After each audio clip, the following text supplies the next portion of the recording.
Welcome to Widowed Too Soon, where real-life widows and widowers come together to share their stories of survival, faith, and the journey of finding hope in the darkest of times.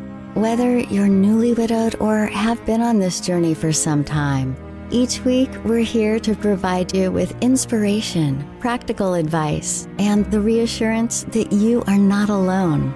You were made to not only survive, but thrive. And now here's your host, a woman who has walked this path herself, who finds solace in writing, joy in speaking, and freedom in dancing like nobody's watching. Michelle Bader Eversole. Welcome to Widowed Too Soon. This is Michelle Bader Eversole. We are on our second episode of season 4. I hope you guys are enjoying the new intro. I paid to have somebody do that. It's a little cheesy, but I liked it. But anyways, I am so excited to get right into another guest. I hope you guys enjoyed Amy and David's story. It's really powerful. And now we're on to someone new. So today I'm sitting down with George Clover. How are you, George? I'm doing well, Michelle. How are you? I am good. Well, thanks for being on here. So it's kind of funny. I think it was months ago, George, that you reached out to me and said you'd love to be a guest. And I'm like, yes. And then I kind of forgot because I get messages through like Instagram, Facebook, different pages. And I'm like, I don't know where that was. And so you heard me in another podcast when I said, there's that guy. And then you reached out to me and said, was I that guy? I'm like, yes, you're the one. So thank you for being... Yeah, thanks for being patient and being willing to tell your story. So where are you coming from? Where in the U.S. do you live? I currently live in Edmond, Oklahoma, which is a suburb just north of Oklahoma City. But next week, I'm actually moving to Oklahoma, into what they call the inner core of Oklahoma City. So I'm moving to an area called the Plaza District. And so I'm looking forward to that. Cool. Well, you still made time to do a podcast. So that's awesome. So thank you very much. So we're going to just dive right into it. So why don't you go ahead and start by telling us about your late wife, how you met her, your story, and we're excited to hear it.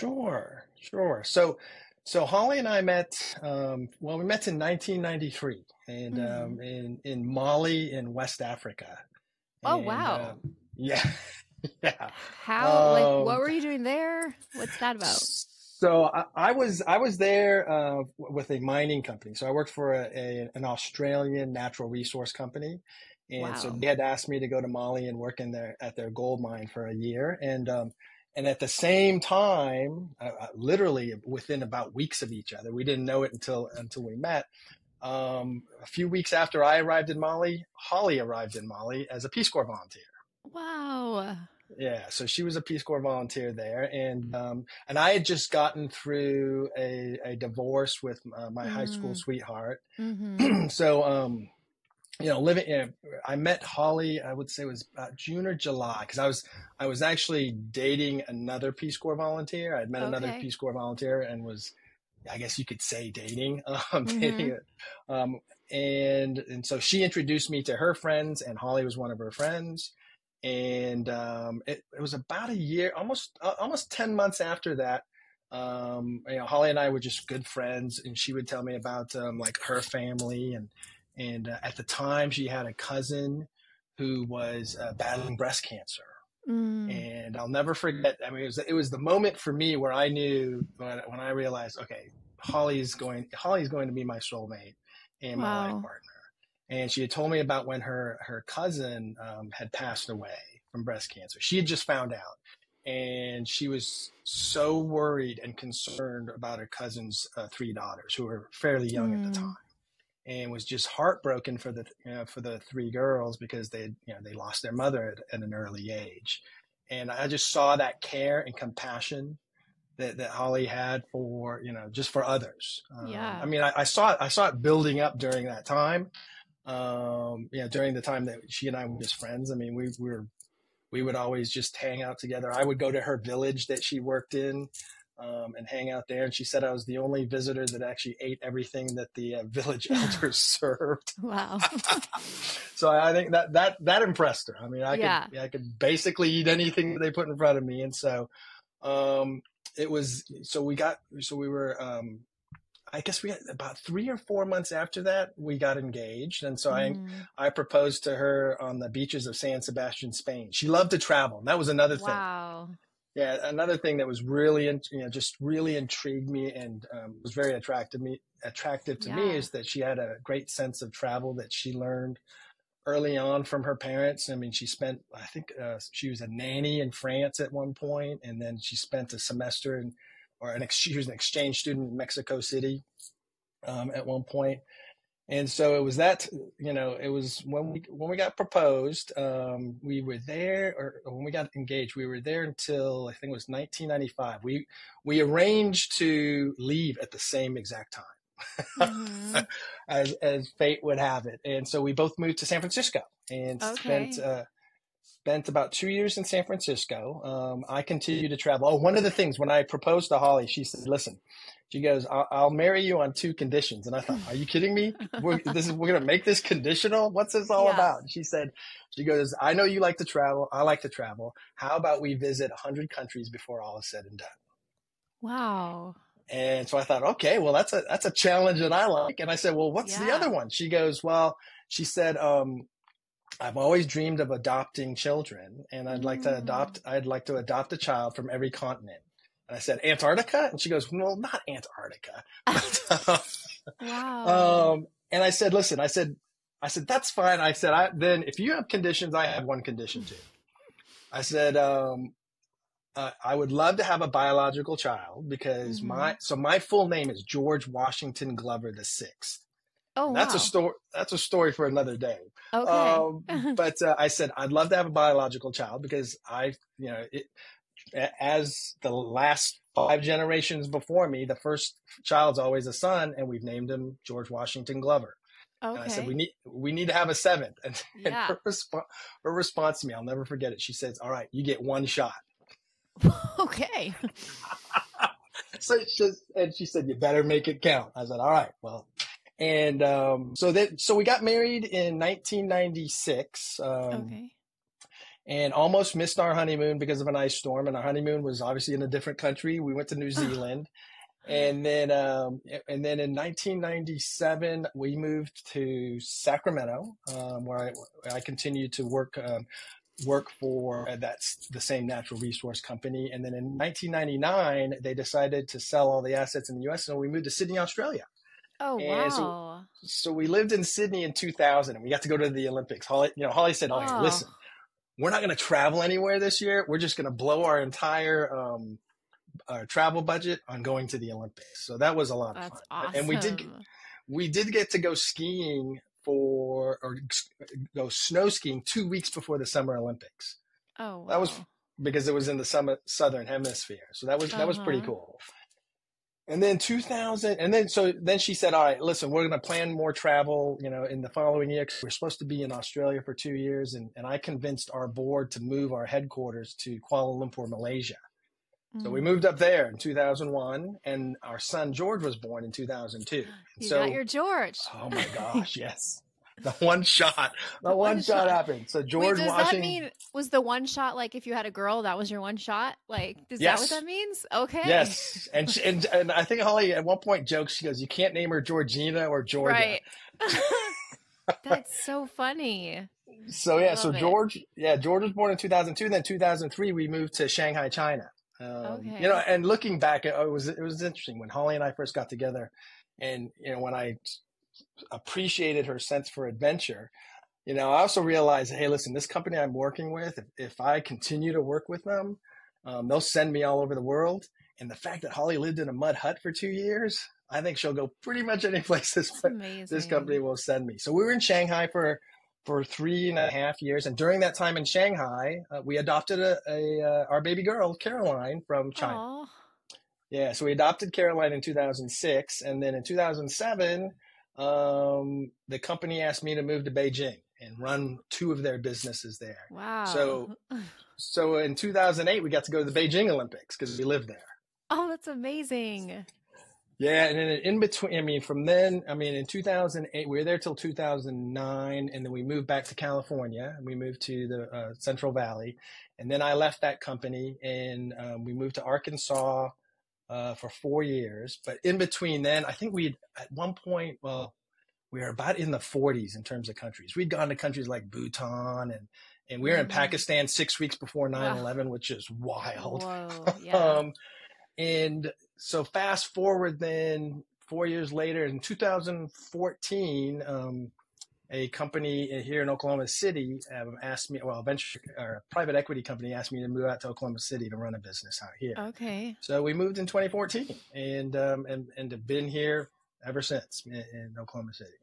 Wow. I don't think I've ever met someone, not just on the podcast, but like ever, who's lived so many places and had so many adventures. And just from everything you've said, Holly sounds amazing. Just her sense of adventure and let's do this and like my conditions, just everything. I love it. I love hearing about her. So you lived in Oklahoma and then, what happened with Holly? Yeah, so it was 2015, and I'd been with the company for just over a year, and it was April 30th, 2015. Well, Holly had been getting her mammograms and stuff, and right, and during the course of by then we were married. Let's see, 2014. I should be able to do the math. I'm a recovering CFO. I think it was like 18 years. Okay. And she was always concerned that because cancer ran in her family, it was one of her biggest fears. And one day she found a lump on her breast and went in, and then they took a biopsy, and then it was April 30th. I'll never forget it. She called me and she said, you need to come down to the Dr. Williams' office. So I went there. And I'll never forget opening that door. And so just to preface real quick. So by then, in 2014, Holly had finished 2 Ironmans. Ironman. She was she was an Ironman competitor. She picked that up while we were living in China. She, a friend of hers did some triathlons. So that because of her triathlons, we got to add more countries to our list of 100. And so she was like at the pinnacle. In fact, she was training. I think she was 6 weeks out from her 3rd Ironman. I think it was in Austin, Texas is where she was going to compete in that Ironman. So she was like the pinnacle of fitness. And this is where, and so I walk into the office and it's the first time I've ever seen her look helpless. And she said, and I just knew. I didn't even have to talk to the doctor. Obviously Dr. Williams, her doctor had told her the results of the biopsy, and she just looked at me and said, "What are we going to do?" And I said, "We're going to beat this. That's what we're going to do." It's that's the way. We always had a motto that Glovers don't quit, and Holly's one of Holly's favorite mottos was, "We can do hard things." Right. And that's what she did. Everything she did, being in can you imagine being in a Peace Corps, living in a mud hut for 2 years? That's a hard thing. That's really hard. I don't think I could do that. And so she lived her life like that. We can do hard things. And so, obviously after a lot of tears and just, talking about what does this mean? She goes, okay. She goes, and it was almost as if she woke up the next morning and just said, all right, I have cancer. Cancer does not have me.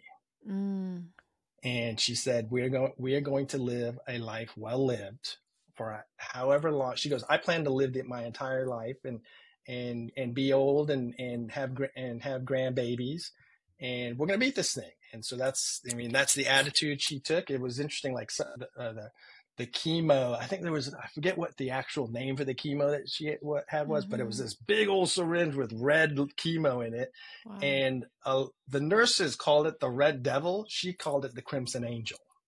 Oh, so I look at it. Yeah, exactly. And she had just, absolutely. And she attacked this thing with a extremely high level of positivity, which we came to find out a few years later, that positivity is one of her top 5 strengths. In fact, it's one of my top 5 strengths too, from Strengths Finders. It was the only one of the top 5 which we had in common was positivity. And that's how we lived our lives, and we put our trust in God, and every day at 3:00, we're Catholic. And so every day at 3:00, Holly would, pray, the prayer of divine mercy. Even if we were driving to a swim meet, our kids swim competitive. Even if we were driving to a swim meet, 3:00, we shut the radio down, and she pulls out her rosary, and we just start praying. And so a year think it was about a year after that, she went into remission. She felt she had beaten cancer. It was January 2016. During that time, I came home with a big shock. I said, I came home one day and said, I'm not a CEO anymore. And she goes, what do you mean? She goes, I've decided, the company, private equity company, and I have decided that that I'm going to part ways with them. And she looked at me, she goes, can we afford it? I said, listen, we've been blessed, and absolutely we can. And I'm going to focus on taking care of the kids while you take care of yourself. I took her to every chemo treatment, every radiation treatment. And then at the same time, the kids swam competitively. And so I took them to every swim meet. It was during the summer. So it was all of our travel meets. And so I took them to every travel meet. And in fact, and so she wasn't able to go. So I would FaceTime her while the kids were swimming. And so then fast forward to 2016, she went into remission. And then that's when I switched my jobs, and I became an executive coach because it gave me a lot of flexibility in terms of my time. I have a question. Did she have to have a mastectomy? In fact, she did a bilateral just in case. Yeah. So she did. In fact, just a real quick story on that. The morning of her surgery, we're sitting there in the waiting room, or the operating prep room. And the surgeon comes in and he asks her, he goes, all right, Mrs. Glover, how are you doing? And she goes, no. She goes, I'm fine. The most important question is, how are you doing today? I love it. And he goes, you're the first person that's ever asked me that. She goes, listen, if we're going to do this, you better do it right. Yeah. Oh, I love that. What a great attitude. So so she had the bilateral. It was it was the first thing she did, even before she started chemo. And I'm wondering at this point, how old are the kids and how are they reacting to all of this? Yes, that's a great question. So the kids, in 2015, George was 12. Okay. And Caroline was 9. Okay. And so we explained, we did explain to him that, mommy was sick, and, she had, we didn't say, we were upfront and honest. Like Caroline, we told her from the day she could recognize what adoption is, that that she was adopted. And so we told her, I said, we said, mommy has cancer, and Holly said, it's, she's going to beat it. It's going to go away. The doctors, she had a great medical team, and that the medical team would take care of it, and explain to her explain to them that she would not be at, the swim meets for the summer. But, in fact, she ended up going to George's last swim meet, which was a championship swim meet in Topeka. And that was the only swim meet she went to that summer. And because one of the things that she and I always committed to is that, as long as our kids wanted to do whatever sporting event, and in fact, they ended up swimming for, they both swim in college, in fact, we'll get to that in a sec, but, that we would never miss one of their swim meets. And we haven't. That's awesome. Actually, there was a time where we had to split duties because George had a meet in Rochester, Minnesota, and Caroline had a meet in Minneapolis. And so I went to Minneapolis, Holly went to Rochester. But other than that, we've never missed a swim meet other than the summer that Holly did miss. Wow. So then what happens? So she goes through the chemotherapy, and then she goes into remission. Is that correct? Yes. So she's in remission, and it was until it was 2019, because one of my clients had passed away, and we were at his funeral. And well, back up a few steps, or a few weeks. At one point she just wasn't feeling well, and she even said to me, she goes, I think it's back. Oh no. Yeah. So, she went and got the biopsy, and she got the call while we were at the funeral. And so we left the funeral, and then headed straight down to the doctor, and by then her oncologist had moved. So we went to her primary care, and he had told us, he goes, listen, I'm going to get you the best oncologist there is in Oklahoma City, which he did. Absolutely. We called her the bulldog, but she's very aggressive when it comes to treatments. And that's also when she started to sign up for clinical trials. Well, yeah, because one of the things that when she had cancer the first time, one of the things that she did was genetic testing, because her dad passed away from pancreatic cancer. Her uncles have passed away from cancer, and her cousin as well. And she does have a genetic, we did discover she had a genetic mutation. So that always sat in the back of her mind, was that there is a possibility it could come back again someday. And so in 2019, it did. And by then, let's see, George was 16 and Caroline was 13. And so we explained to them again, that it went from mommy to mom, right? that the cancer is back, but everything will still be okay. And Holly even said, well, yeah, because on the triathlon thing, after Holly had finished her last radiation in 2016, normally she would take a year to complete to train for her triathlon or her Ironmans. She did her third one in 10 months after her last radiation treatment.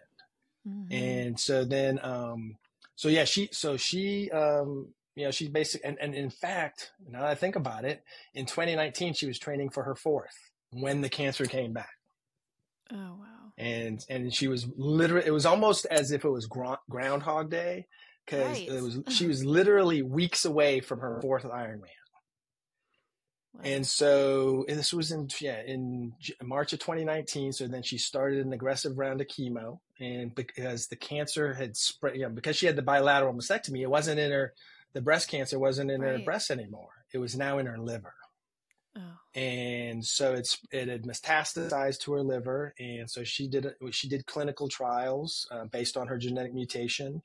And they did not, no, the clinical trials was the third round. So she did the chemo, and then went back, and it was almost as if it was, not almost, it was divine mercy. Right as COVID hit, she went into remission again. Because when COVID hit, I think she was one chemo treatment away from completing the round. And so she went in, during COVID, got her chemo treatment. Obviously, I couldn't go in with her this time. Right. And then they did, all of a sudden, all her markers completely dropped. And then they did, tests, or they did a PET scan, and they said, oh yeah, I mean, in between the chemo, they also did, they used this thing, I call it the laser knife, because I don't know the medical terms. Yeah. And where they would just literally cut off, the tumors off her liver with a laser. So she went into remission in 2020 during COVID, because one of the things that we were worried about was, oh my gosh, it's COVID. You're definitely immunocompromised. Mm-hmm. This is going to be risky, in terms of even getting chemo and then being exposed to COVID. And then she was in remission for the second time until, let's see, I think it was the end of 2022. Let me think. Yeah, the end of 2020, end of 2021. Mm. So it was short. I mean, she went, it was like a year. And then she sensed that something was not right. And in fact, she was going to train for another Ironman, and then she just stopped training altogether. She said, my something's not right. And so she went back in, got the biopsy or the PET scan. And sure enough, this, it was actually the second time where it was like in her, or this time it was, the second time it was in her lungs. They had gotten rid of that. This time it was just on her liver. Sorry. The second time was in her lungs and liver. This time it was just on the liver. And then we went down to MD Anderson. Good gosh. I mean, I think we almost lived down in Houston at one point, but we went down to MD Anderson multiple times. She did 3 clinical trials, and none of them were successful. And then her oncologist said, well, let's just go back onto chemo. So she was on chemo. I think she never counted. And me being a recovering CFO, I always wanted to count, but she goes, don't count. She goes, let's not count. But I estimate she did over 100 rounds of chemotherapy. Whoa.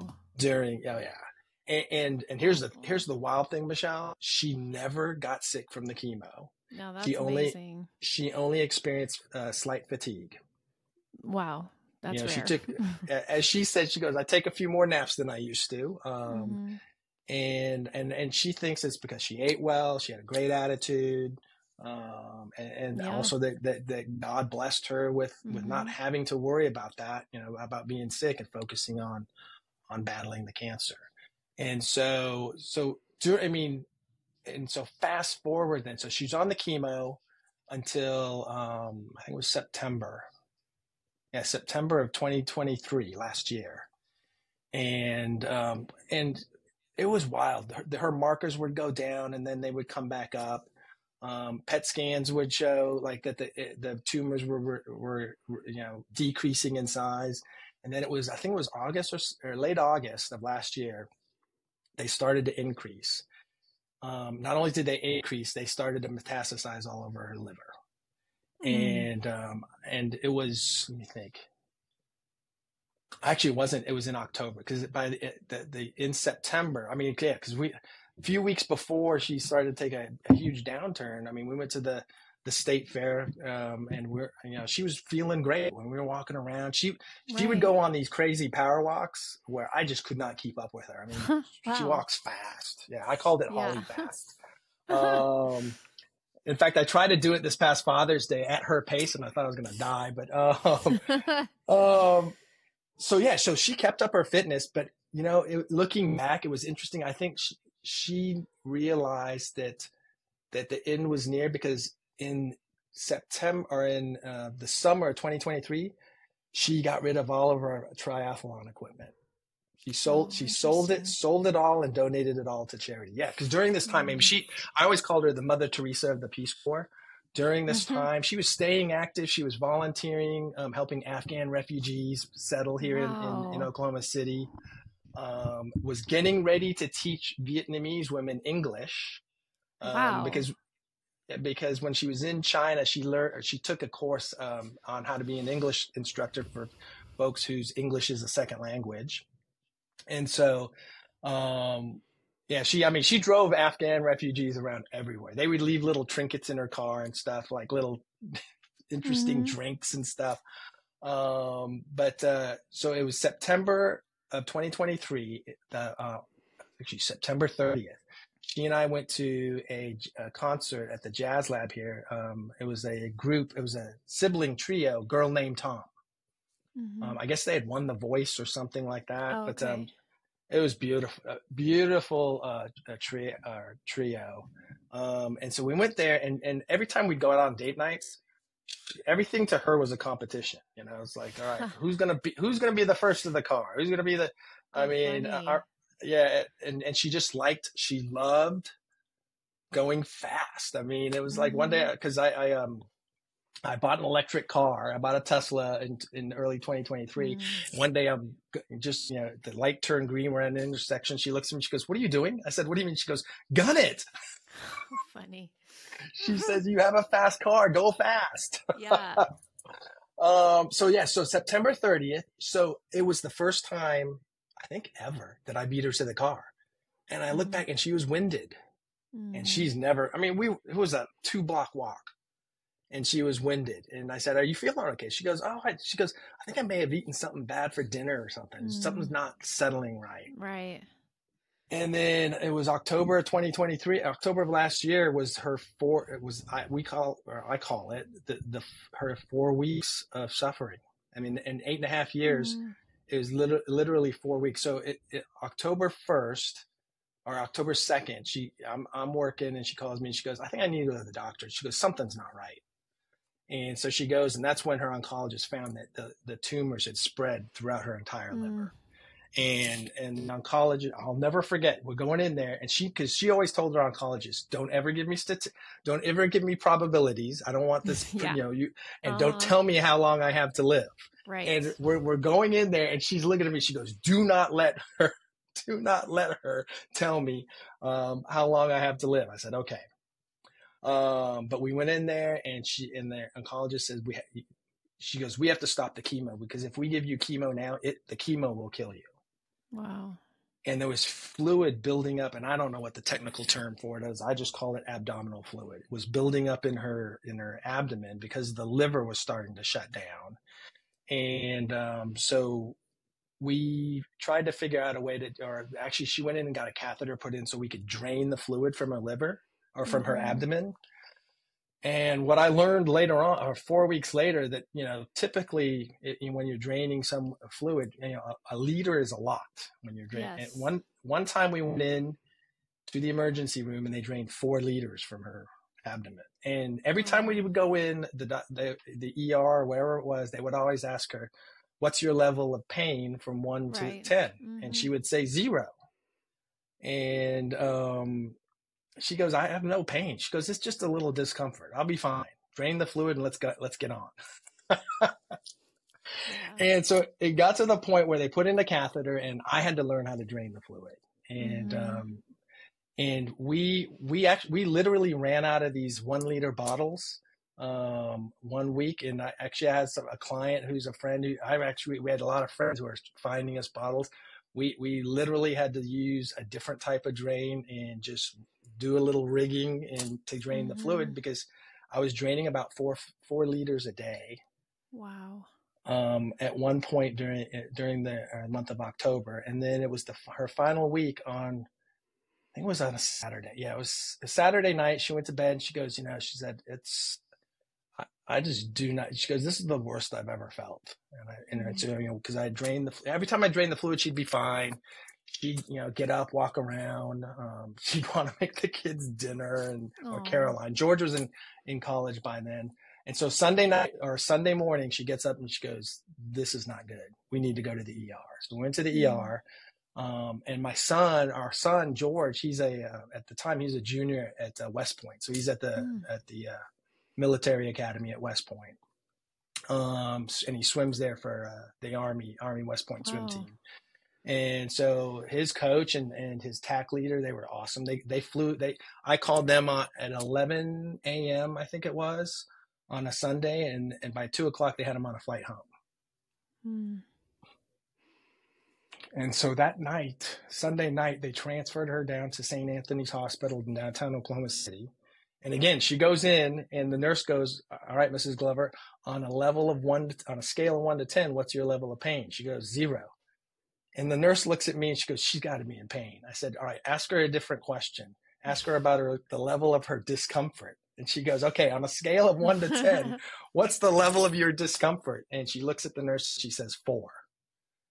And that's the first time I'd ever even heard a number, and so she was in the ICU and they were, and again, they didn't even have the drain bottles. And so I literally had to teach the nurses in the ICU how to drain fluid. Wow. And the palliative care nurse came in, I think it was like on a Tuesday.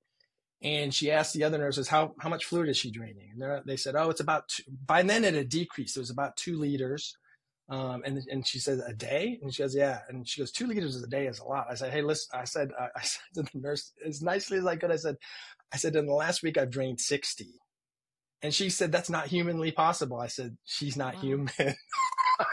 Yeah.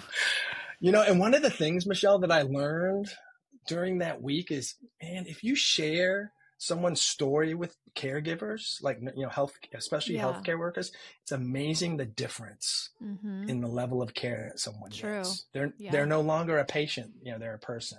Yeah. And so so that Sunday she had asked the priest to come down to give her the reconciliation of the sick. And then Monday night, so by then, George was there. I had called Holly's sisters. They'd come in. Holly's best friend came in. Because I just had a sense this was it. As much as I didn't want to believe it, I just felt that was it. And so Monday she says to me, Monday afternoon, she says, can you call Father Monty and ask him to come in and just give me my last rites? And I thought, oh, this is it? And she goes, no. She goes, I just want my last rites. And I said, okay. So I called the priest in and he comes in, he's there that evening and he says, is Holly conscious? I said, oh my God, she's lucid. She's cracking jokes, and he goes, well, I can't give her last rites. And I didn't realize this. Holly always joked and said I was Catholic light, because I converted to Catholicism. She was full on. She went to mass every day for 8.5 years when she found out she had the cancer. So for those of us who don't know, like myself, what exactly does last rites mean? So, and this is what I'll explain that here in a sec. Because Father Monty goes, I can't give her last rites because she's conscious. And I'm thinking to myself, what do you mean you can't give her last rites? He said, well, last rites is preparing the soul for heaven. Okay. I mean, that's in layman's term. That's as best as I can put it, is making. And he said, based on some of the things that I will say, if someone's conscious, that may scare them. And if they have fear, that may, he actually looks at me, he said, then it gets a little complicated. Yeah. Uh-huh. So he said, usually you give last rites to someone who's going out of consciousness or is already unconscious. And so I explained again, I said, Father Monty, I said, Holly has been to mass every day for 8.5 years. And she knows exactly. I said, if anyone knows what last rites are and the words that you're about to say to her, it's Holly Glover. And I explained again her story to Father Monty, and then the church manager or secretary, she goes, Father Monty, how about we just play it by ear? Do the reconciliation of the sick, and then we'll see what happens. And then you make the call. And so he does the reconciliation of the sick. And as soon as he finishes, because Holly knows exactly what comes after that. I mean, shoot, I didn't even know. Does that mean praying for the sick? I don't know what that means either. Oh, so reconciliation of the sick is so when someone is sick, it's I mean, to put it again in layman's term, it's to give them it's like that last communion, so to speak. Okay. And it's as George said when Holly's best friend was asking, he goes, it's basically you're doing confession and communion all at the same time. That's the reconciliation. Got it. Okay. And especially for someone who's sick, so they can have that, because with Catholicism, when you take communion, more times than not, you should have, gone to confession, and so as soon as that was over and he was about ready to go into last rites, Holly looked at every single one in the room. This is where I'm probably going to lose it, so I apologize. Okay. But she looks at everyone in the room, and she points to everyone. She goes, "I will see you all again." Mm. Then she looks at Father Monty and says, "Father Monty, I'm ready to see Jesus." And so then Father Monty is just like, he looks at me and I just nod my head. I was like, "Let's go." And he does it. He gives her last rites. And as he's doing it, tears are flowing down, his eyes. And so he finishes, I walk him out, and he stops and turns to me. He goes, "That's the first time." He goes, "I've done last rites hundreds of times." He goes, "First of all, it's the first one I've ever done when someone's conscious." And he goes, and secondly, it's the first time I've ever gotten this emotional. Mm-hmm. And I said, "Why do you think that is?" And he looks at me, he says, "Because you told me her story." Yeah. And I'm a huge fan of telling stories. I whipped through our entire life together, but there's a lot of stories in there. Right. And so we go back. So everybody goes home, and I send the kids home, and I'm there because I stayed the entire week in the ICU. Those recliner chairs almost felt like the old style business class chairs on planes, but it's still hard to sleep in. Uh-huh. And so everybody's gone, and I said to Holly's like, "Is it going to happen tonight?" And she goes, "Oh no." She goes, "I just wanted to hear last rites." Oh, she's so funny. Yeah. And she goes, "Yeah." She goes, "We got nothing to worry about. I'm good." And I said, "Okay." And so during that time, during those few days, when we realized, okay, the end is because I think it was like Tuesday, or no, it was Wednesday. We agreed that she should go home into hospice. Yeah. Because they said that they've done everything they could do. Because she was asking about all sorts of things. In between there, one of my clients who's just an angel. We looked at like naturopathic care. And so there was 1 week during that month of October where one of my clients who has you'll love this one, Michelle. One of my clients is a pilot. Oh, nice. has a pilot's license. He flew Holly and I to Siloam Springs, Arkansas from Oklahoma City, so that Holly could go get the care she needed, and then flew us back, which was awesome. So that was the last plane she ever flew in, was one of my clients' planes. So that Wednesday night, she looks at me and she says, "I'm glad it's me and not you." And I said, "What does that even mean?" And she said, "Well, you're going to know what to do." She said, "If it was you laying in this bed," she goes, "I would have no idea what to do." in terms of just moving, you know. And she said to our kids earlier that day, she said, listen, she said, whatever happens, I want you all to move forward. She goes, moving on is different. Moving on means you could actually go backwards. She says, move forward. Promise me you all will move forward. And so, and then one of our other mottos that she has is look alive. Because she said, no matter how bad it gets, you always look alive. That's great. So Thursday, she got to, or I say got to, because you'll love this one here in a sec.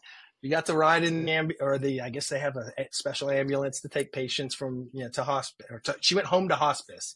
You know, Right. In fact, we asked Caroline, you know, I asked Caroline, I said, Caroline, 'cause she had just turned 17, or no, she was 17 and a half. So I said, listen, are you okay if mom comes home and, you know, there is a chance that she's going to die at home? Are you good with that? And she said, absolutely. She goes, that's the only place I'd rather her pass away and go to heaven. So Thursday she rode in the van, and she goes, man, it was therapeutic. I said, what do you mean? She goes, because the van driver goes, all right, it's going to be bumpy. She goes, I need bumpy right now. Remember, she's an athlete. The fact that she was in an ICU bed and she wanted to get out of bed and walk around. They said, no, you can't. But being bedridden from Sunday to Thursday just drove her absolutely nuts.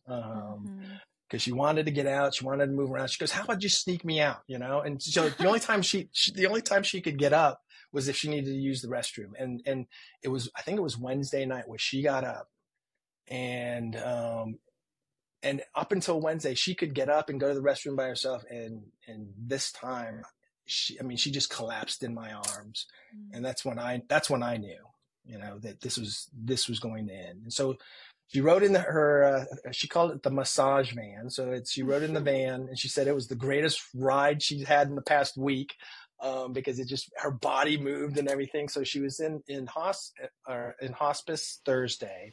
She told George to go home. Go back to West Point. And so she sent him back to West Point and literally said to him, I will see you at Thanksgiving. And I think George knew George knew when he left that was the last time that he was going to see his mom. And also she told him to go back because on Friday he had a swim meet. And so she goes, you have to go back. You have a swim meet. Your team needs you, you know. So he went back, and on Friday, it was interesting. On Friday, he had his swim meet, and he actually swam a personal best time. And so we watched, and so some other friends of ours sent us videos of it, and I showed Holly, and she just absolutely loved it. You know, loved the fact that he was, they went back, and that, you know, he focused on what he needed to do. Or in her words, he looked alive. Yeah, I love that. And then that night, I'm helping Caroline with her homework, because Holly was always the one, you know, she was the book smart one, always, you know, helping Caroline with homework and stuff. In fact, Holly said she got a second high school education because she was able to help Caroline. Yeah. And that night I helped Caroline. And so Holly even said to me, while we're in the hospital, she goes, listen, she said, you're going to have to help Caroline with her homework, and you're going to have to be patient. She goes, she needs that patience. And so that night I helped Caroline with her physics, and oh my gosh, thank God for ChatGPT. Yes. I helped her with her physics, and she took an online quiz, got 100, went and told Holly, hey, Dad helped me with my homework. I got 100. And Holly goes, how was Dad with his patient? She goes, oh my God, he was fine. And the reason I tell this story is I think Holly had a checklist in her mind of all these things that she needed to see happen. And in fact, that next morning, so that was Friday, on Saturday morning, Caroline had to go to Tulsa for a swim meet. And so Caroline left and said goodbye to Holly and me. And then Holly looks at me. She goes, when are we going to Tulsa? I was like, what do you mean? She goes, well, let's go to Tulsa and watch Caroline swim. I said, no. I said, we're going to bring Tulsa to you. And so they live streamed the meet, because where she had the meet, they live stream it. And so we're watching the meet, and Caroline is swimming an event that she hasn't swam probably in a couple years. And she takes third place and PRs. Wow. And by then, I mean, Holly could barely move, but she was watching, and she just started clapping just out of nowhere, just started clapping. And she said, "Go Caroline." Just, yeah, that was blurted out I mean, she used every ounce of energy she had. And I think that was the third thing on the checklist, for Holly, to see that Caroline is going to be fine. Because Caroline comes back from the swim meet. My mom goes out and gets food for everyone, and everyone's having dinner around the table. And I was sitting with Holly. Oh, because that morning, I said, or the hospice nurse came in, and Holly's constantly tossing and turning in her hospice bed. It was like a hospital bed almost. Because she wanted to get out. And I said to the hospice nurse, I said, the nurse goes, well, he said, she's not modeling death right now. And I said, well, what does that even mean? Right.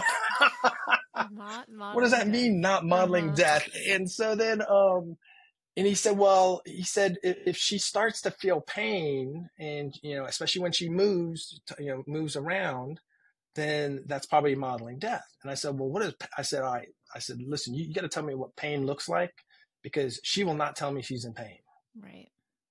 Because I've asked her, I said, are you feeling pain? She goes, no.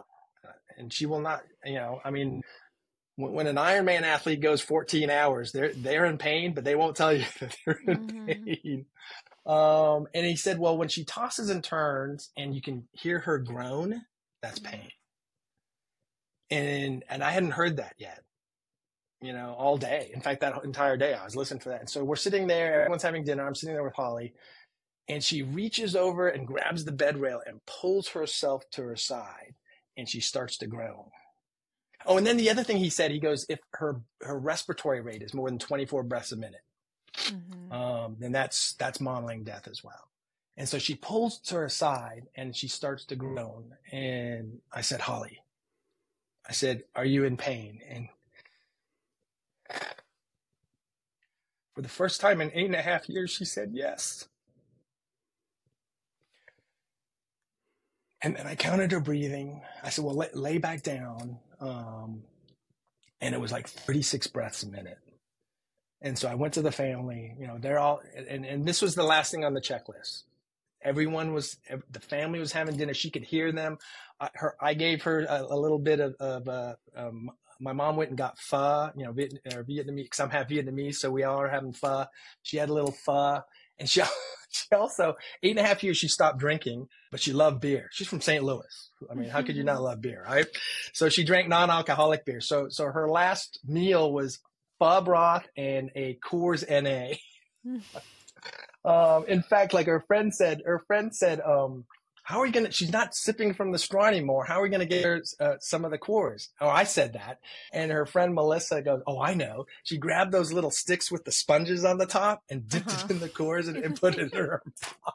And Holly even said, she goes, that's good. Wow. So her breathing was rapid. And I said to everyone, I said, you guys need to come around. I said, this is it. Because it went rapid, and then it started to slow down. And I said, get George on FaceTime. So they got him on FaceTime. Because I texted George during the day. I said, just be prepared. We're going to get, when it happens, we're going to have you on FaceTime. And so we had him on FaceTime, and her breathing started to slow down. And it was right after I told her, I said, listen, you're finally going to be okay. And we are going to be okay. And I think that's what she needed to hear. And then all of a sudden, I've heard it on previous podcasts. Her eyes just went right up there to the left. I mean, and she took her last breaths.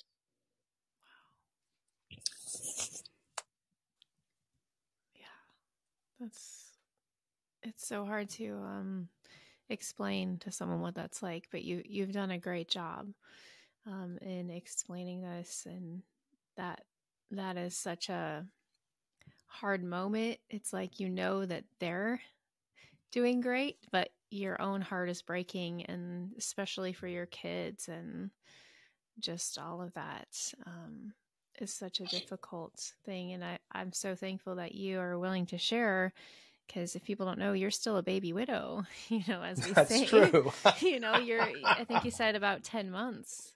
Right. So you're still in baby widow land. And so for you to be willing to come here and share such personal and deep stories, I know as all the listeners really appreciate it. And as you're saying all this, I know we can relate to your story, and there is healing in telling our stories. There's healing in tears, and I just appreciate that you were just willing to just share this.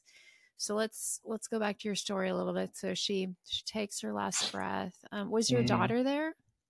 Yes, Caroline was there. Okay, she was there, and she got. And I think that's another thing that just Holly and God waited for, is for Caroline to get back from Tulsa after the swim meet. Right.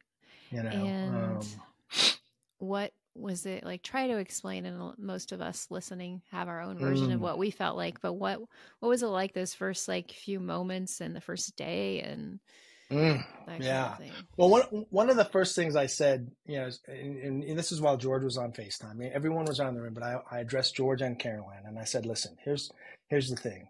There are going to be so many blessings from this. And I believe this even to this day. And I said, we just have to look for them. Sometimes they'll fall right in our laps, but sometimes we may have to look for them. And, there are blessings everywhere in our lives. And I said, and while this is sad and this is heartbreaking that Mom's not here, there will be blessings from this, and, but that night I bawled my eyes out. Yep. And, in fact, maybe it was for 2 days or 3 days, because it was, I think Tuesday was the day of her viewing. And every morning, I mean, I'm basically bawling to get up. Yep. And that morning I'm crying and I'm having a major cry, because you and Mark are absolutely right. I mean, you feel it to heal it. Yeah. I mean, George got his West Point ring on Friday. Thank God I was in the back row. And as they're having that whole ceremony, I thought, man, Holly should be here. Right. Well, she was, but I mean, that was one of her biggest heartbreaks. And she told me during that week in ICU, while she was in the ICU, that one of her biggest heartbreaks is that she wouldn't be able to see George graduate this coming May or next May. And I said, yes, you will. Yeah. In fact, I said, you got front row. Right. I said, you don't even need special seats. But I'm sitting there Friday, and I had shades on. Thank God I was in the back row, and just tears are running down. I'm standing next to George's girlfriend. I'm thinking, oh my gosh, she's probably thinking what is wrong with my boyfriend's dad? But I think she knew too. I mean, and I'm just sitting there crying, and I left my darn handkerchief in the car. This one here, this is my favorite one, in the car. And I'm thinking, oh my God. Tears are running down, but you gotta feel. You have to feel it. You do. You can't hold them back. And so here I am, the Tuesday after she passed. It's the day of her viewing, and I'm crying, and all I can hear is her literally saying to me, "Are you kidding me right now? You need to look alive. Get up, because there's no way that you're gonna show up to my viewing looking like that." Wow. I mean, yeah, it was wild, but I mean that first. Here's, one of the things just reflecting back. Yes, I'm a baby widow, but what I chose to do is I chose to find ways to grieve well. And I think I may have mentioned that to you when I reached out to you. Because when I reached out to you, it was while Mark, I think, was still in the ICU. Yeah. Yeah. Mm-hmm. Real quick, just for Rob Linger, I have an Apple. Yes. Of course it's an you iPhone. do. All right. Where was I? I'm sorry. Sometimes I have that squirrel syndrome. No, you're talking about the viewing and grieving well. Yes. So I chose to find out ways to grieve well. I think one of them is to search for those blessings. I mean, it's not search for them where you're constantly looking for them, but be aware. Right. Be very aware that there's blessings everywhere. Right. And I think that has definitely helped. Yeah. Cause that's right. When I reached out to you, I mean, it had only been less than 6 months since Holly had passed, and looking back on it, I mentioned it to someone the other day and they thought I was crazy, but I said, listen, I had my period of mourning. I'll never stop grieving. There's a difference. Yeah. Absolutely. I mourned my wife's passing. At one point though, Michelle, I kind of I felt guilty. Like, felt guilty being okay. Yes. And I'll never forget one of my colleagues, because I think one of the blessings, here's a blessing, the fact that I get to coach executives, but that I get to be with people who are coaches and that have a higher calling. Because when I started doing what I do, it is my purpose and reason in life is to help impact others. In fact, impact is my one word. I don't change it I don't have a new word each year. Every year that word is impact. That's great. And I find ways that I can impact others. And so I chose, so that I got to be surrounded by great people. And I even said to them, I remember telling my Vistage chair group, the group of executive coaches, I said, I kind of feel bad being okay. And I remember one of them saying to me, listen, it's okay to be okay. Yeah. And it's okay to not be okay. Yep. And so that's, and again, and one of the things, because positivity was the only common strength that Holly and I had, I want to make sure that I honor her legacy by always being positive. Right. And you're doing a good job. Yeah. I mean, you're having impact here. We're in over 80 countries, you're reaching far to people that, I don't even know the full impact of this podcast. I mean, and you're reaching, I know some of it because sometimes people reach out and I can see the statistics and all of that, but it's huge. Like we're probably never going to know. Maybe in heaven we'll know. The impact, that's right.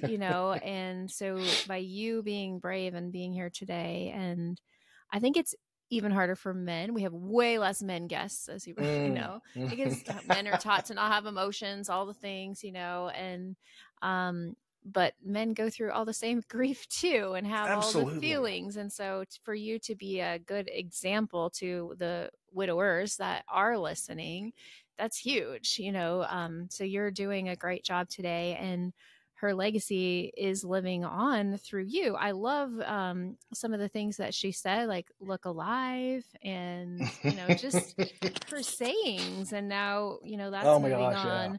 Yeah. There's another one real quick. So, because one of the things when she was in the ICU, and because, when she went into the ICU, the nurse had asked her, do you have any directives? And she goes, yeah, just don't cremate me. And I said, well, that's not for the nurses. Right. That's funny. And so she goes, oh yeah, she goes, DNR, all that stuff. She goes, if it's time, it's time. And so we're sitting there in the ICU one night, and I said to her, I was like, because by then, let's see, last year, when we went on a cruise in August, and we went to country number 60. 60. So we got to visit Honduras, and that was number 60. So I said to her, I was like, hey, there's still 40 countries to go. Listen, I'm still going to live up to my commitment to you. And awesome. And I said, but you're making it a little hard on me. I mean, we're sitting here having this jokingly, here she is in the ICU, literally days away from going to heaven. And we're sitting there joking. And I said, how am I going to take you to these other 40 countries? And she goes, just take my stuff. And I said, what does that even mean? She goes, and she looked at me like, come on, we've been married 27 years. Do I really have to explain everything to you? That's the look she gave me. And she said, for example, because she goes, take my Beat Navy button. So she has a button that says Beat Navy because George stands for Army. Right. She goes, take my Beat Navy button and pin it at the top of Mount Kilimanjaro. Which is a trip that we had already planned. This was because 5 years after she said that she on her 5-year anniversary of being diagnosed with cancer, she wanted to climb Mount Kilimanjaro. And so that was 2020. Well, we all know what happened in 2020. So I said, hey, so when are we going to do Kilimanjaro? She goes, oh, easy. She goes, let's just do it in year 10, which is 2025. So next June, George and Caroline has no desire to go up a mountain. In fact, her hiking up to a waterfall this past summer was a mountain for her. Yeah. So she's like, I don't need to do it. But in June of next year, after George graduates, he and I are going to go climb Mount Kilimanjaro. Awesome. And so the other thing, and and you think about all these things that happen, And I know some people say it's, it's like the universe or whatever. I just call it God winks. Exactly. These are God. It's God, totally. Mm-hmm. So my mom came and came and helped clean out a lot of Holly stuff and put them into boxes and stuff. And she cleaned out like one of Holly's dressers. And it was 3 nights before we were supposed to leave. So this past summer, we went to Iceland, Scotland, and the Netherlands. And so we hit 61, 62, and 63. And I'm thinking to myself, well, I can't take the Beat Navy button, because if I take that and don't put it in Kilimanjaro, and Holly's going to come get me. So I'm thinking, well, what do I take? I open her closet where all her clothes are, and I'm thinking, there's nothing stood out. And for whatever reason, Michelle, I started opening the dresser drawers that were empty because my mom cleaned it out. And I opened up one drawer, and here's Holly's belts. Oh, wow. She collected these fabric designer belts. And it was the only drawer that was not empty. Right. And I even said to my mom after the trip, I said, Mom, I thought you cleaned out all the drawers. And she goes, I did. She goes, I cleaned out every single drawer. Wow. That's cool. And in there are 37, not just belts, but scarves and everything. Yeah. So I got to figure out 3 more things. Yeah. Well, no, the Beat Navy button's the 38. So I got 2 more things I got to grab. But there are 37 items of things in there. So I took 3 of the belts. And so every place that we went to, every country, I took the belt, and then we had a pink ribbon for her celebration of life that has her name, and then her date of birth and the date she went to heaven. And we left those in each country. And George even said, I think it was either George or Caroline said, well, do you know where you're going to leave it? I said, no. I said, but we'll know when we get there. Mm-hmm. So like when we were in Iceland, we were visiting a small fishing village, and our tour guide pointed to a church, and she said, this is the only non-state owned church in all of Iceland. And I said to the kids, that's where we leave our belt. And they're like, what do you mean? Or why? I said, because when we lived in Shanghai, one of mom's passions was to help people, because in China, religion is illegal. Right. And it broke her. And so Holly always wanted to help people who wanted to discover God. And it always broke her heart. Like one day she came back and she was in tears, and I said, what's up? She said, well, there was this man that was walking back and forth in front of the Catholic Church, which was actually owned by all the churches that were there for the foreigners were actually owned by the state or Chinese or communist government. And so she said the man was just walking back and forth, and he was praying. And I said, he didn't go into the church? He goes, no, because across the street was a police van with a large boom and a camera. And she said, had he crossed over into the church, he would have been arrested. And it just broke her heart. Mm-hmm. Yeah. And so when the tour guide said that was the only non-state owned church, I thought, well, there you go. Yeah, it's perfect. And then I think the kids said, well, how do we know that the belts will stay there? I said, we don't. I said, if someone grabs the belt and they take it with them, Mom's traveling with them. Mm-hmm. I said, the worst thing that could happen is someone just tosses the belt. But then if that happens, that happens. And so when we were in Scotland, we were in Edinburgh, and we were walking down this one residential area that George had listed on the 15 things that we needed to see that day. I said, we came across this bench that was dedicated to a woman who loved her community so much. And I said, this is where we leave Mom's second belt. Yeah. And so we left it there. And a friend of mine 4 days later passed by. And a friend of mine who I had not seen in 30 years that I worked with 4 days later passed by and said the belt wasn't there, and took a photo and sent it to me. But she said, and she knew Holly too. And she said, I took a moment, I said a prayer, and I said hi to Holly. Mm. And so then in Amsterdam, or in the Netherlands, we were in the Netherlands. In Amsterdam, she always wanted to go to the Anne Frank house. And just because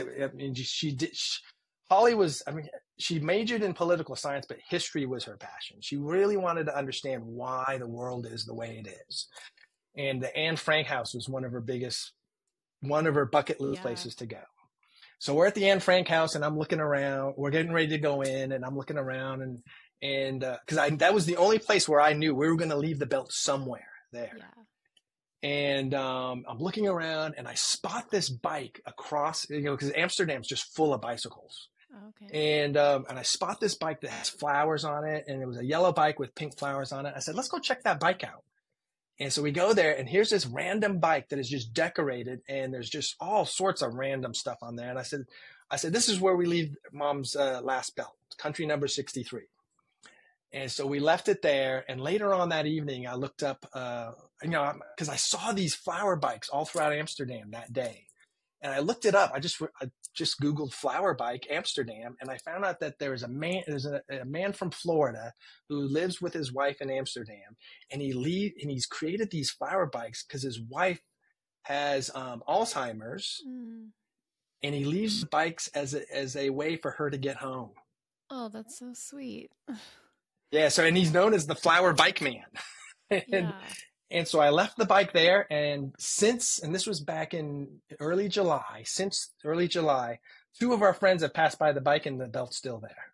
That's awesome. And so I posted out, you're friends with me on Facebook. You can see on it. Yeah. Yeah. So the two bikes are still, or the belt's still there. And like I said, we've had two friends pass by it. And one took photos and sent it to me, saying, Holly's still here. That's awesome. That's so beautiful. I love that you are continuing to live life, to look alive, and that your kids are doing that. And, how are they in this grief process? And, it's a hard time. They're doing, I would say they're moving forward. Yeah. They're doing well. They're moving forward. George, it's funny, I joke how I'm Catholic light and Holly was like full on. I think it's the same with our kids.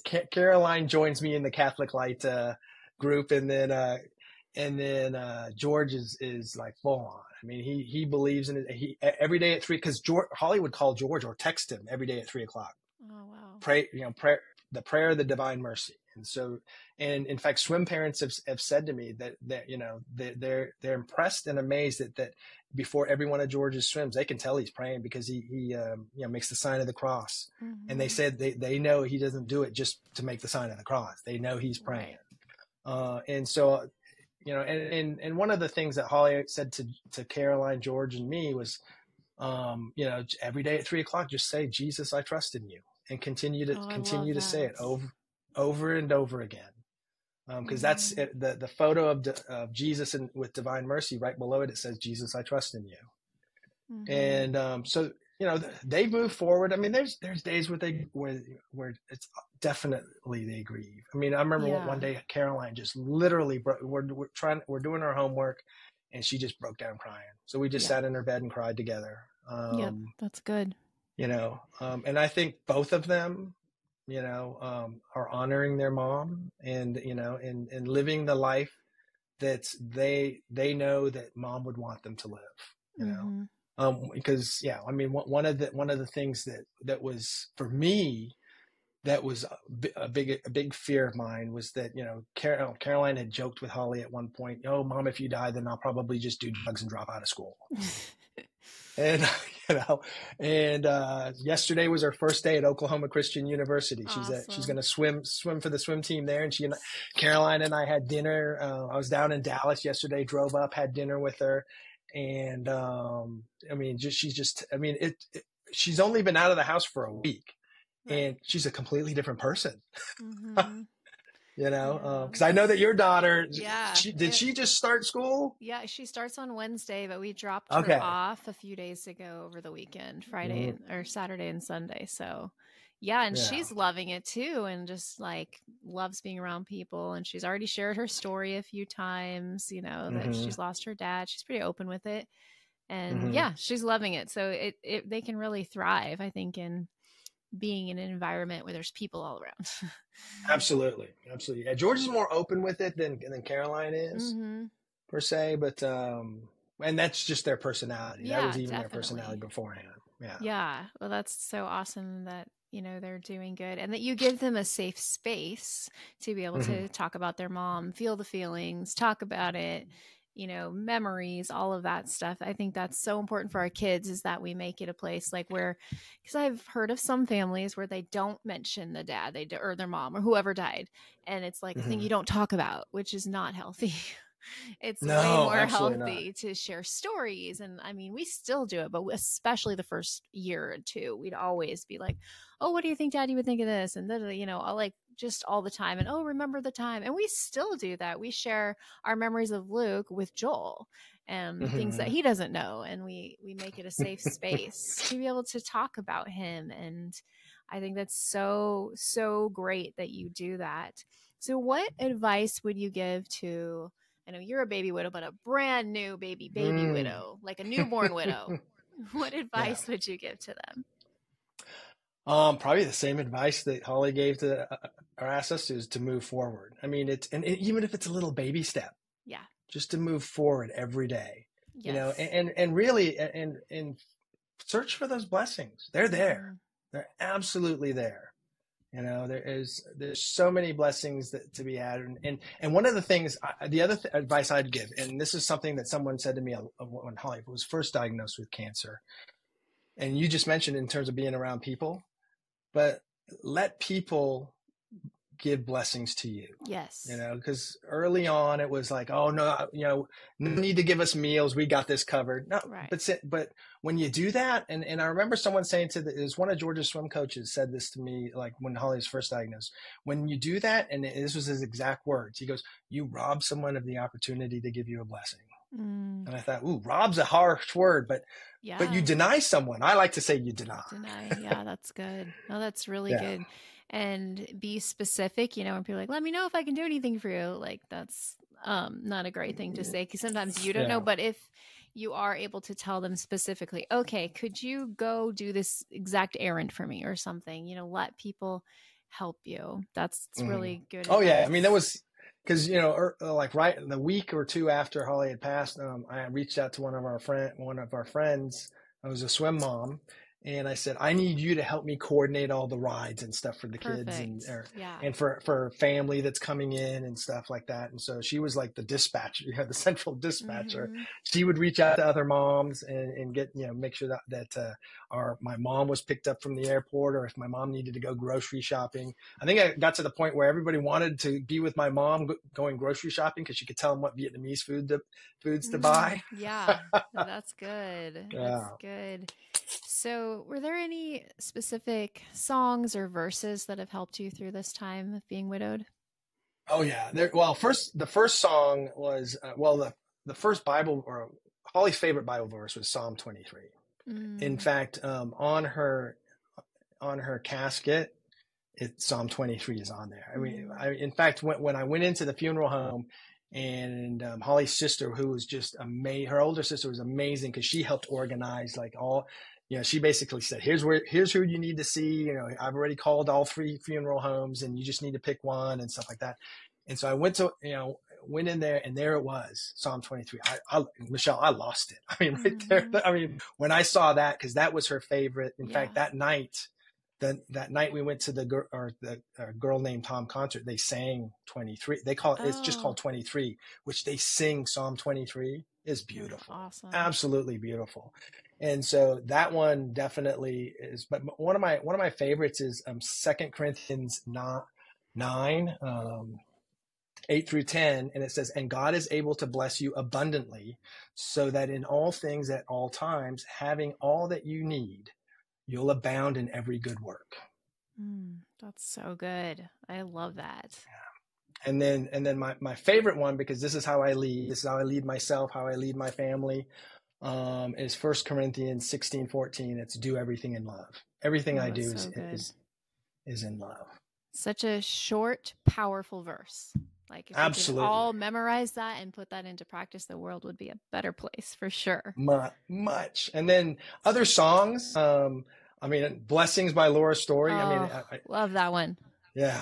And then Oceans, like we would listen to Oceans from day one. I say day one, being when she was diagnosed. And then recently, Gratitude and It Is Well are 2 of my others. And that's another piece of advice I would give people. I mean, whether you are a believer or not, there's just something about worship music and Christian music that just soothes the soul. True. When I went to a grief retreat like 2 months after Luke died, one of the advice they gave me, this lady who was praying over me, was like, just play worship music all the time. And I have done that a lot. I still do that. And it just, it's something super, super powerful and comforting. And that's great. That's great advice. What has been the most challenging thing about being widowed? The loneliness, not being able to share those moments of joy or moments of frustration or sadness with someone. I mean, I think that's been the biggest challenge, is having that companionship that, I mean, that's all I knew for 30 years. Right. It's one of the things that definitely, I mean, you see that, and I love the fact that you and Mark decided to move, because that was, like I would have people say, oh, don't make big decisions in the first year. And I'm thinking to myself, I have big decisions to make. Right. Yeah. I can't just wait a year to make these big decisions. And especially in my situation, I knew that in August of 2024, Caroline would be going to college. At one point, she did receive an appointment to go to the Coast Guard Academy. And I thought, well, shoot, she's going to move and I'm going to be here in Oklahoma City. Now, there was only one time where I thought maybe I should move. If Caroline did go to Connecticut and go to the Coast Guard Academy, maybe I'd move there. But then I always thought, and my coaching clients, I have about 60 of them. I do everything in love, and so the fact that I had 60 people who count on me every day, and I get calls from them every day, I could not leave Oklahoma City. And there's just something, just like what I think it was Amy said it in the podcast with David. I'm not even going to try to pronounce her last name. Oh, Harity. Harity, there you go. I think Amy was talking about Oklahoma. Yeah. And just something special about Oklahoma. She's absolutely right. I've been here 10 years and I don't see myself leaving. There is just something special about the people of Oklahoma that just makes me want to stay here. And I have people from all over the world. I've lived in five countries, 10 different cities. Holly and I moved 10 times together. And I've had people saying, all right, well, now that you're not tied to Oklahoma, why don't you come back overseas? And I don't want to. Right. There's just something about Oklahoma that is special. That's awesome. Yeah. So another question, what are your thoughts on dating again? It was interesting. I haven't even given it a whole lot of thought. Yeah. And in fact, I love how you guys put it. And I will say this, your podcast has been a blessing. Oh, thank you. Absolute blessing. I mean, I remember, I'll get to the dating thing, but I got to tell the story. I like the stories, right? I know. You're good at telling them. And so I'm sitting there and I don't remember if I was getting ready to go to a meeting, but it was a day where grief hit me, like a brick house. And I'm sitting in the parking lot thinking, I need something. I was listening to worship music and I thought, shoot, there's got to be podcasts out there or something. And so here I am sitting in my Tesla, searching on Apple Music. Come on, find me something. And I don't know if it was your logo or what it was. And it just caught my eye. And, because some of the podcasts were just one person, that was hosting the podcast. And so I clicked on yours, and then I'm not gonna lie here. And at first I'm hearing the banter. I was like, "Are you kidding me? This is it?" Yes. I'm thinking, are they gonna talk about grief or what? Are they gonna get to the point? Come on. Exactly. But then I just kept listening to that, and what really just drew me in was the fact that you and Mark were so real. Yeah. And I've listened to it. I mean, I look forward to Tuesday mornings. I love that. Because Tuesday mornings means there's a new podcast. Now, I don't know if I'll listen to my own. Oh, you should. No, I know it is weird. Sometimes I don't always listen back, but it is fun to hear it, though. And I know your friends and family are going to love hearing it. I'm sure your kids will love it. And So back to dating. I believed, and just like what you guys said, I am going to put my trust in Jesus and let God write my love story, my second love story. Yep. So I'm really not, because some people are like, oh, you should go on to dating sites. And I thought, well, I'm just going to let it happen naturally, And if all of a sudden I wake up one morning and God says, hey, go to a dating site, I guess I'll go to a dating site. But, but I will say this, back in May, I was getting ready to have this big event, or big summit for all my clients and my colleague in Tulsa. And a gentleman who was sponsoring our event reached out and said, hey, you need to meet so-and-so. This person wants to be is interested in becoming a Vistage speaker. I heard her speak, and she does a phenomenal job. She talks about emotional intelligence and artificial intelligence. Oh, wow. So we met for coffee, and I think it was it was the Friday. Caroline had a swim meet, so I was a little pressed on time. We met for coffee, and I don't think we even talked about work or business. And she told me her story and then said to me, you have 15 minutes to tell me your story, and claims that I took 25. So I'm telling her my story. And when I got to the part where Holly had passed, she just broke down in tears. Just started crying. And I thought, whoa. This is because I've told people my story and Holly's story. This was the first emotional response I got, and she apologized. I said, "There's nothing to apologize for." In fact, I think I did take 15. Maybe she took 10 because she got emotional. Yeah. When she hears this, she's going to completely disagree with me. And so, that afternoon, I'm at the swim meet, Caroline's swim meet, and it was hot. It was like a 99-degree day, and it was an outdoor swim meet. And she texts me and first to apologize, saying this was my story, and she, shouldn't have gotten emotional. But she also said how heartbroken she was. And we haven't stopped texting or talking, or she's taught me how to do audio. It was funny, on the iPhones when we get the audio text. Yeah. I didn't realize if you don't change a setting and you listen to it, it disappears. It does. You have to push keep. Wait, can you change a setting so that doesn't happen? Yes, you can. Oh, I got to do that. I hate that. She told me that in the settings, and don't ask me exactly how, she walked me through it, but somewhere in the settings for under messaging, you can permanently keep them so that when you hit it. Good. Yeah, because she sent me an audio message, and I was sitting there, I was in the kitchen I think I was making dinner. And I hit it and I listened to it and I thought, I want to go back and listen to that again. Gone. Yeah. That's a good tip. So I've learned how to do the audio messages and to keep it. And we've met for drinks and coffee and stuff a few times. And if whatever happens, the way I look at it is this: right now, she's such a good friend. That's awesome. And I actually told her, I said, because 2 weeks before that, and this is sometimes that, when we're grieving, sometimes we, that the whole widow or widower's cloud and stuff.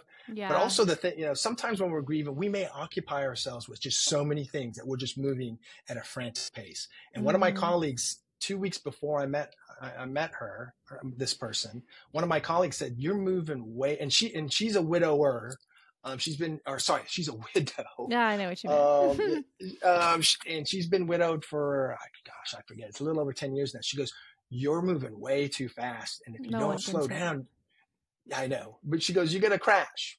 And I know myself, and I'm moving fast. I do move fast and frantically, but I did tell my friend who I met, I did thank her. I said, "You've slowed me down a little, and I appreciate that."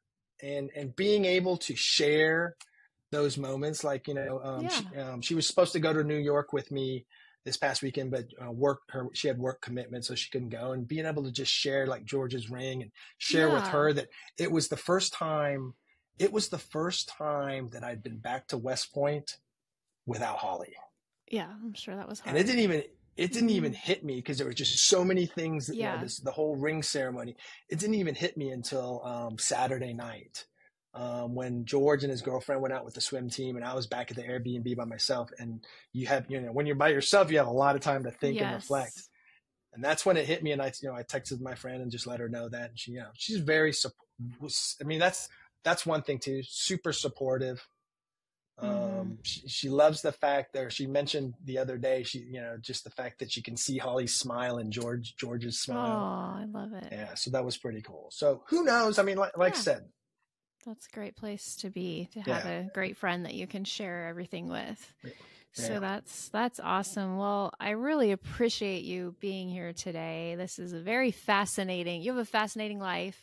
Holly was fascinating, like just all of it. I love learning about your life together and where you're at and how you have such positivity that we can all learn from, that it really is about looking alive and, living life. And we have a podcast episode named, moving forward, not moving on, like you said. Yeah, that one resonated with me. Yeah, because that's what it is. You're not going to ever move on from it. Like, you're moving forward. They're always part of your lives. They're always part of your future, your past, your like all of it. And I do believe, and I've said this on podcasts, that God allows people in heaven to see those special moments. I believe I wrote Haley a note. So you write notes of encouragement and they give it to the students on the first day. And I wrote about how I believe that Daddy can see this moment and he's so proud of you. And I think that's true, that they can't experience sadness and all the bad things, but I think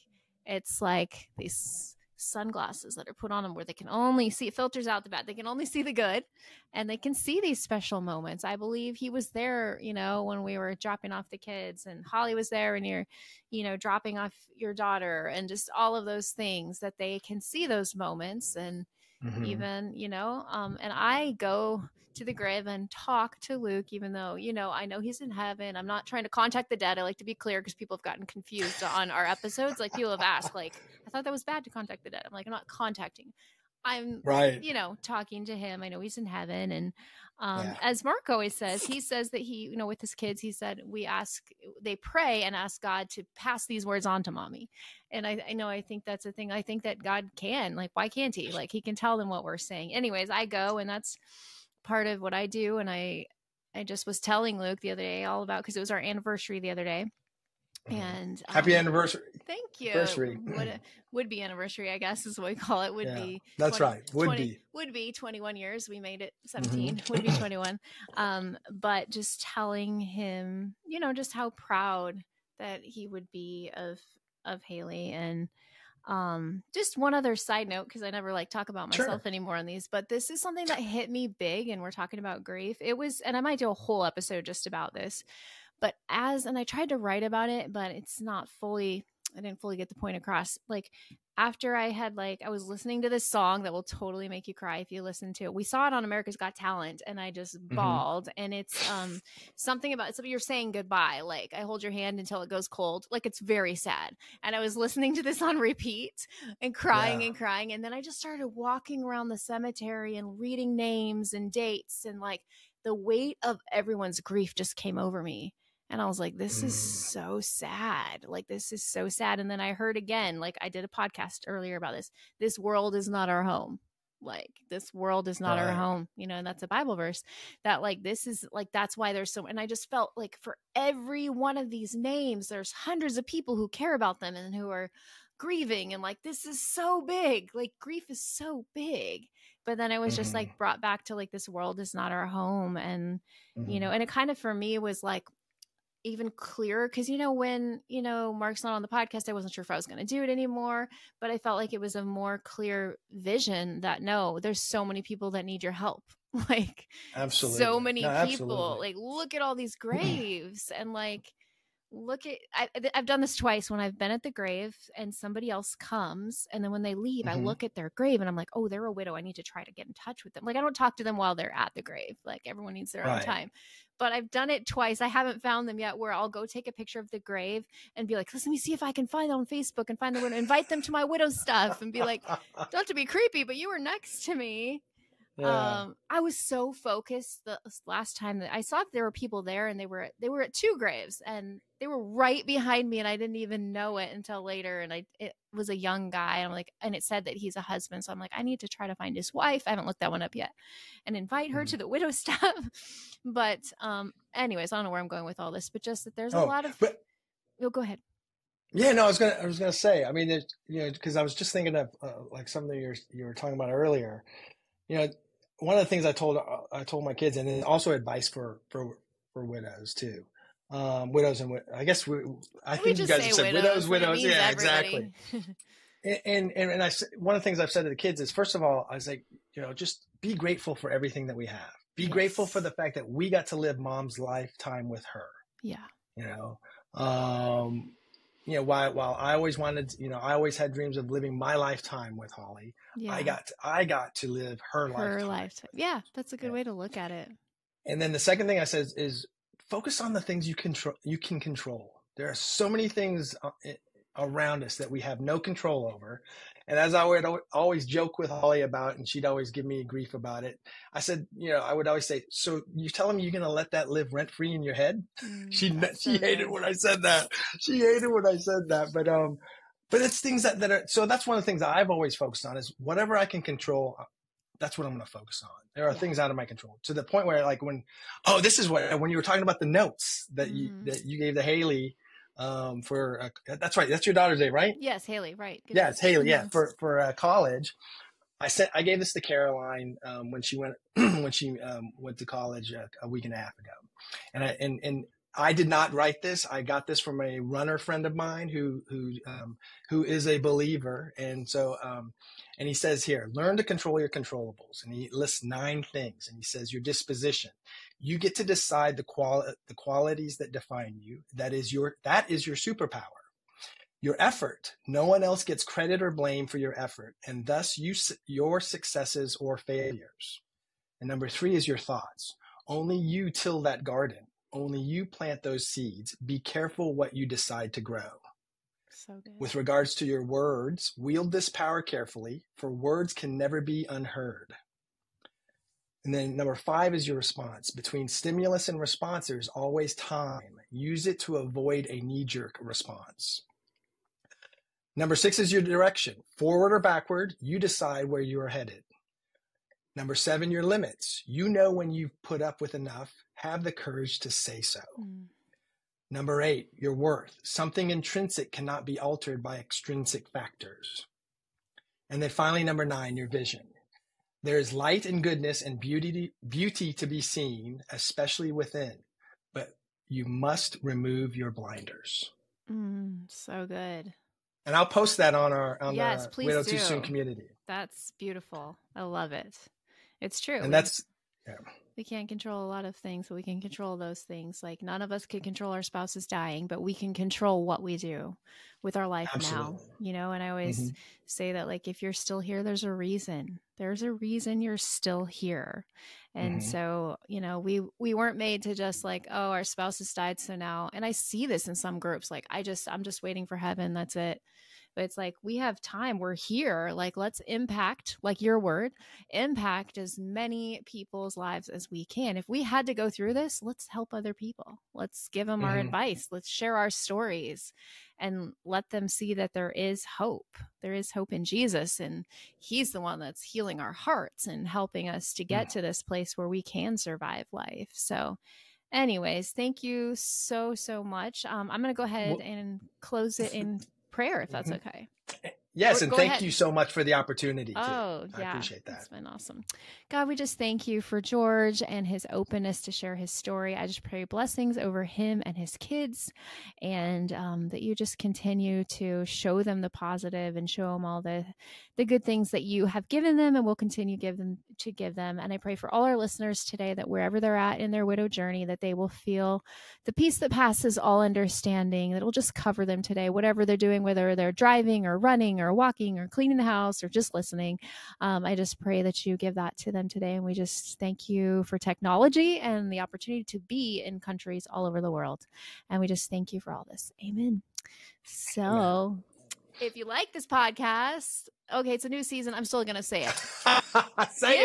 Give it a little Bing 5 stars on Apple Podcasts or wherever you listen. Even though my lady says it at the end in the little outro, it's okay. You still want to hear me say Bing 5 stars. That's right. But anyways, one of the biggest things you can do that might impact your life right now is to join our Widow Too Soon community page. That is where people can interact. We have the other one. It's just you can't post, and that's kind of a bummer. So that's why we switched over to the group. So now people can interact and post and all of that, and you'll see all of our new podcast episodes. And what I've been loving about that page, it's been growing. Like I just looked it up, it said it grew like 60 people in a week, and I was like, whoa, is that people are encouraging other people. Like sometimes I don't get to it right away, and there's like listeners, you guys are encouraging each other, and that is a beautiful thing when there's a community that you start, but you don't have to, like leaders are rising up and they're able to help others. And sometimes the best way to help your own pain is to pour into somebody else. And so I highly advise joining that. You can just search Widow Too Soon Community on Facebook, or there's a link in the show notes. So hope you guys have a wonderful day. And thanks again, George, for being here. Thank you. All right. Bye. Thanks for listening to Widow Too Soon with Michelle Bader Ebersol. If you haven't already, please like and subscribe, rate and review. And we'd also love for you to join our Widow Too Soon community on Facebook. See you next time.